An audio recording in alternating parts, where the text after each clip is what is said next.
everybody, I am back with a brand new video, and I was watching a couple other people's videos and it gave me the idea for this one. So I don't know if this is already out there or not. If it is, I'm sure you've seen it before, but this is going to be my top 5 high-end lip glosses that are worth the price. And I do have an honorable mention because I had so much trouble just picking just 5 of them. And the honorable mention pretty much is just right there, so it should be probably top 6, but excuse me, my throat has been messing up this morning. But anyway, let me go ahead and get started. I've got my journal out here so I can tell you which price is what, and I may just list them below, but the prices range from $28 to $32, so they are pricey, and I know some people would never ever spend that. That is perfectly acceptable and fine. If you want some really good lip glosses that are on the much cheaper end of the spectrum, go with NYX. Those are really good. So, but this is not a NYX video. This is going to be the high-end ones. So I had trouble picking the 2 in the top spot. So this is going to be like number 1 and number 2, but to me they're almost equal. I have there's one thing sets it apart, I would say. So I've got, really this is going to be like 1 right here. These are Chanel, and I just brought out 2 so you could see them, but the Chanel Glossimers are in the, I don't know, they're probably in my number 2 spot, whereas the YSL Gloss Volupte or Volupte is in the number 1 spot. And the only reason I would say the YSL gets edged out over Chanel is because of the scent. I heard it's either a mango or a watermelon scent, and that edges it out just a little bit over the Chanel for me. So this is like 1 and 2, and the reason why I brought 2 out is just to show you these are almost exactly alike. This is 171 and this is 151. I can't remember their names. They actually got names as well other than numbers, but they don't put them on the ends of the packaging. This one's pretty much just all clear, and this is a little bit more opaque with some sparkle. I love both of these so much. And then this one should be 100% clear, but I used it on top of my lip balm that I like by Soap and Glory, and it changed it that pale pink color, but it should be 100% clear. And this is the 201 by YSL. Now, I would say that the Chanel ones are a little bit stickier than the YSL ones, and the price is a little bit cheaper. I paid $29 for these, but they've gone up to, I believe, $30. They went up $1, and this one is the highest price one right here is $32. So overall, these are my, absolute favorites, and this one just edges out these just a little bit. So even though I'm holding 2 Chanels, this is going to be just like number 1, number 2. Then, in the 3rd spot is another YSL, and this is their newest one that they've got out. These are the Gloss Volupte. If anybody knows, let me know. Is there an emphasis on that end of that Volupte word? I just don't know. And these are the Tint-in-oil ones, and these are not even remotely sticky whatsoever, and these numbers are so tiny.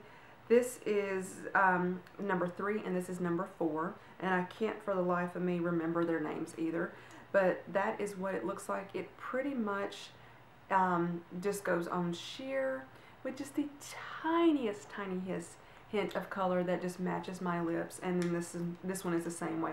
It looks a little bit darker than the other one, but it's honestly almost as completely sheer on those. So these are definitely in the number 3 spot for me, is the Tint-in-oil by YSL, and these are $32 as well. Then I have this one right here, and it's my only one by Giorgio Armani right here. This particular one is 109, and Sephora just started selling, I think, Giorgio Armani products, but I picked this up at Dillard's, so you can get it at Sephora. I would definitely recommend getting it at Sephora instead of Dillard's because you can get points at Sephora and you can't at Dillard's. So I really like this one. The applicator is a little bit different, and I forgot to talk about the applicators on those YSL. They're shaped like lips, and But anyway, the applicator is just a little bit different on this one, but I absolutely love this one as well. It's not too sticky, but there's going to be some stickiness in it, and I really like that because it makes the lip gloss stay on longer and it doesn't bother me whatsoever, but a tiny bit of stickiness. But overall, less sticky right here, not much at all, and then a little bit with this, but then the Chanel ones are quite a bit sticky, and this one is as well. Then my next number 5, let's see, 1, 2, 3, 4, yeah, this will be number 5. I've got 2 of these by Givenchy, and what attracted me to these were these crazy, outrageous looking how they looked, but they go on sheer, and I love that. I realized one would have been sufficient, but I just love the way the packaging looks. This is my absolutely most favorite packaging of the top high-end brands, and let me see how much these are. 31. These are 31 right here. Now, I personally don't think these are sticky whatsoever, but then again, I've got a high tolerance for it. I got these at Sephora. I'm not sure where else, who else sells them, but anyway, Sephora's where I got them. So this is number 5. And then my honorable mention, and it really is just as good as the rest of them, is this one by Hourglass. And it is, let's see, 28. It is the cheapest of the whole high-end line right here. And I really think that it is comparable to the way it feels as the Giorgio Armani is. I didn't really see a lot of difference between the two. Yeah, they look different. This one's more gold and this one's more pink.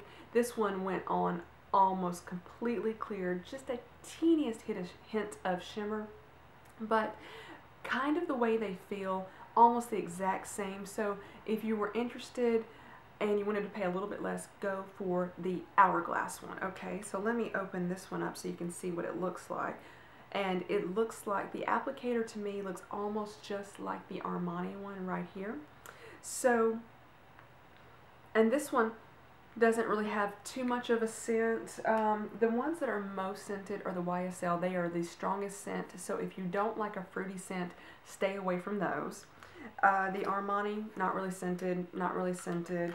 The Chanel one's not really scented. The Givenchy ones have a little bit of a scent, but I can't make it out. Oh, and they have a brush applicator on those. The rest of them were like those doe foot applicators. The YSL had the one in the shape of the lips, but those are my top 5 plus an honorable mention high-end lip glosses. Thank you guys so much for watching. I really appreciate it. Bye, guys.